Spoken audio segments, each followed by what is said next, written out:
Hello, Boone County. This is your Superintendent Matt Turner.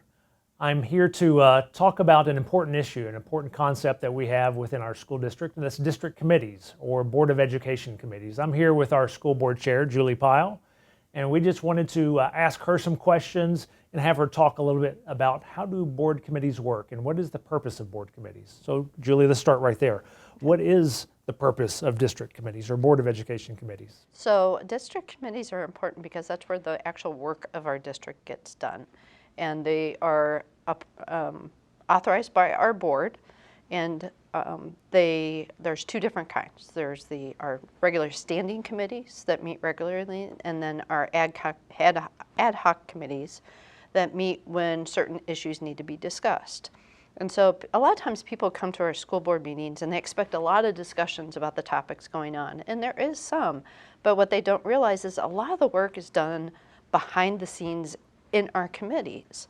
And so, and what's different about our school district than some of the other school districts is that our committees are board appointed. So we have 2 school board members that serve on every single committee and serve as the communication between the board and that committee. And so as the work gets done in our district, there's a lot of vetting and discussion and back and forth that happens in the committee. So it's a really efficient way of doing the work in our district.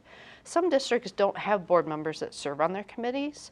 And so work gets done in the district, but then when it gets to the board still has to have part of their discussion and input and things, and then the work goes back. So it's really a much more efficient structure to get the work done in our district. Who serves on district committees, Julie? On the board and district committees, there's 2 school board members. So that way the school board has representation, and they serve as the conduit to the rest of the board. So they'll share the agenda with the board members. The board members will give input on agenda items, and then we also report back to the rest of the board members. So that way there's that constant information loop. We have district leaders, we have principals, building administrators, teachers, classified staff, and we're actually making sure that we have student voice, because it's important to have the student voice on the committees. And in a little bit we'll talk about how everyone can get involved in that. But also, of course, there's parents.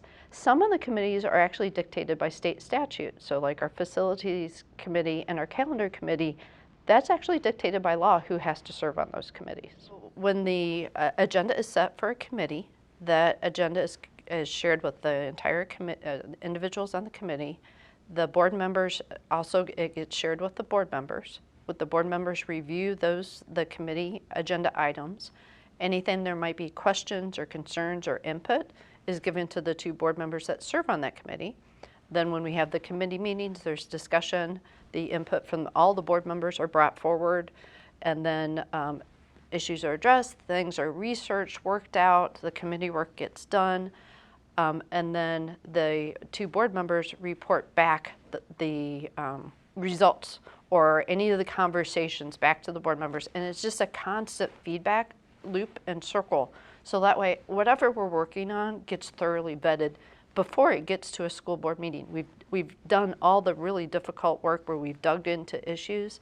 And then when we get to the school board meeting, a lot of the work has already been done. We're all fully aware of it. We've been involved in the process, and we're ready to move forward. Julie, do district board committees, do they make decisions? No, they don't make the decisions. They do all of the work. They do vetting, they gather data, they do research. They might send out requests for information or requests for proposals to different companies. They do all the work, and then a recommendation is made to the board. Now, if it's something that really needs to involve some even further discussion amongst the board members, that where we all need to be present, then we might have a special board meeting where we have that discussion. Then after the special board meeting, sometimes it'll go back to committee. It might move on to the regular board agenda. But the committees themselves don't actually make any decisions. They make the recommendations to the board. Very good, very good. Let's talk a little bit about the attendance at district or board meetings. Can visitors attend and be a part of district and board meetings? Yes, so they can be part of the committee meetings. Committee meetings are a little bit different than board meetings in that committee meetings don't have audience of citizens. Our board meetings do have audience of citizens, and we really encourage people to come and let their voices be heard. But the committee meetings don't have the audience and citizens part, and the way that constituents and anyone can give input to the committees, because the agenda is posted so you can see what's going to be discussed, is that because we have all the different stakeholders on the committee, that like if you're a student, you would talk to your student representative on that committee. If you're a parent, you would talk to your parent representative on that committee. So that way we keep a very efficient process going of information going in and out of the committees. So if you wanted to attend one of these committee meetings, you're welcome to do so. Absolutely. They're open meetings, open records. That's all completely forward and in front of everyone if they want to attend. Absolutely. We want to be as transparent as possible so everyone knows However, what's going a on. visitor wouldn't necessarily interact and be part of the workings of the committee meeting, but they can certainly sit in and listen in and understand what's going on. And potentially, if there's an opportunity, they could become part of a committee and volunteer to do so. If the work of that committee is really of interest and a passion to an individual, we really encourage them to apply to join the committees. Julie, how can people get involved in board and district committees? Well, a great way to get involved is to get a good understanding of the school and the district. So really, I really encourage people to get involved in their schools. There is such a need for the community and parents to be involved, and there's many, many different ways. You can be involved not only just as a volunteer in the school, but in maybe some of the parent organizations, the site-based decision-making councils. Those elections are held every spring.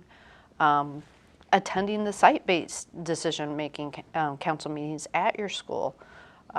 Also attend one of our school board meetings. I personally attended school board meetings for 5 years before I ran for school board, and that was so I could have a good understanding of what's involved in the work. There's the booster organizations, getting involved with the schools. Ask your schools what they need. We have, students need to be involved in after-school activities. So maybe, volunteering your times, your skills, your passions, whatever you're passionate about, there's a way to get involved in your school. All right, very good. Talk a little bit about the Commonwealth Institute for Parent Leadership. I know that's another program that parents can become involved in and to learn how to better advocate for schools, advocate for students. Talk about that program. Yeah, there's two really good opportunities for parents to have some formal training. We have the Parent Ambassador program that we started this last year, which was a great way for parents to understand how our district operates. And then the Commonwealth Institute for Parent Leadership, which is a program by the Pritchard Committee for Academic Excellence, actually just celebrated its 25th anniversary. There's been 25 classes of parents go through.